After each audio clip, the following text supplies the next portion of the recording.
Hello students, beta in this video we are going to study about wattless current.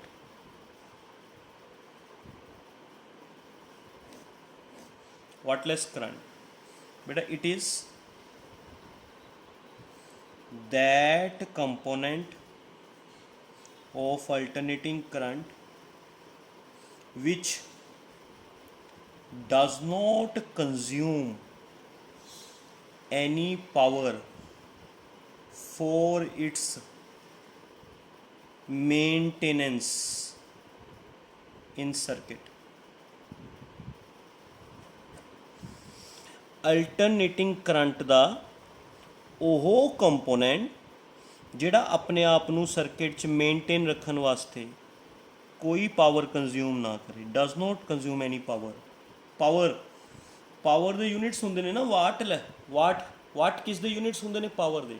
ਵਾਟ ਲੈਸ ਮਤਲਬ ਜਿਹੜਾ current power use ਨਾ ਕਰੇ, ਜਿਹੜਾ current power consume ਨਾ ਕਰੇ ਫॉर ਇਟਸ ਮੇਨਟੇਨੈਂਸ, ਆਪਣੀ ਮੇਨਟੇਨੈਂਸ ਵਾਸਤੇ। that current is known as wattless current। ਆਪਾਂ ਨੇ ਫਾਈਂਡ ਕਰਨਾ ਹੈ ਵੀ ਅਲਟਰਨੇਟਿੰਗ ਕਰੰਟ ਦਾ ਕਿਹੜਾ ਕੰਪੋਨੈਂਟ ਵਾਟਲੈਸ ਹੁੰਦਾ।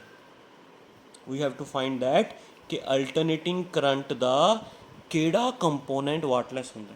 ਤਾਂ ਆਪਾਂ ਲੈਟ ਕਰ ਦਿੰਦੇ let EV and IV are the alternating voltage and alternating current having some phase difference phi.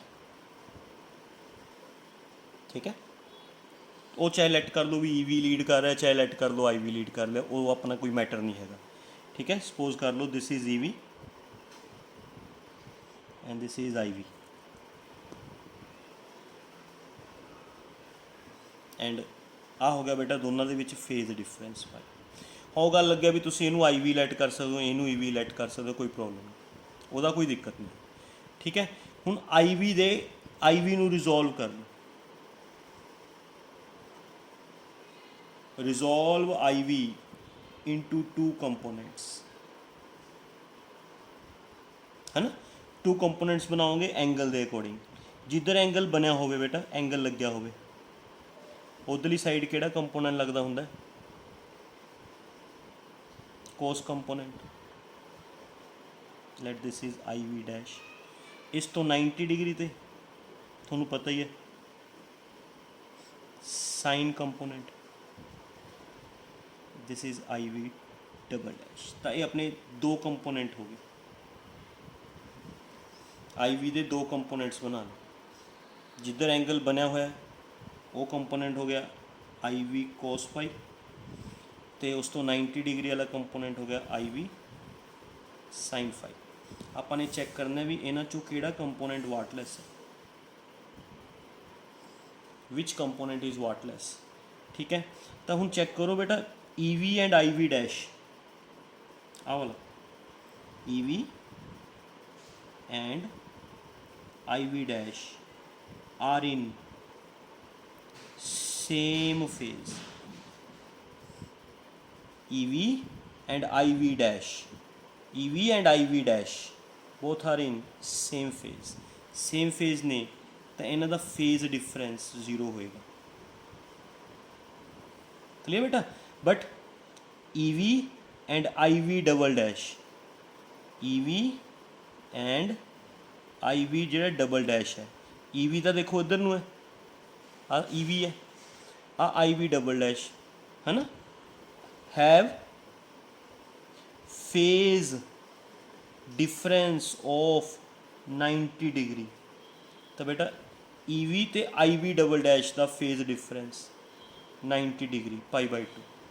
तो जो आप इहदा पावर लॉस कढ़ांगे, इहदा IV डैश का पावर लॉस का formula EV IV dash cos phi1।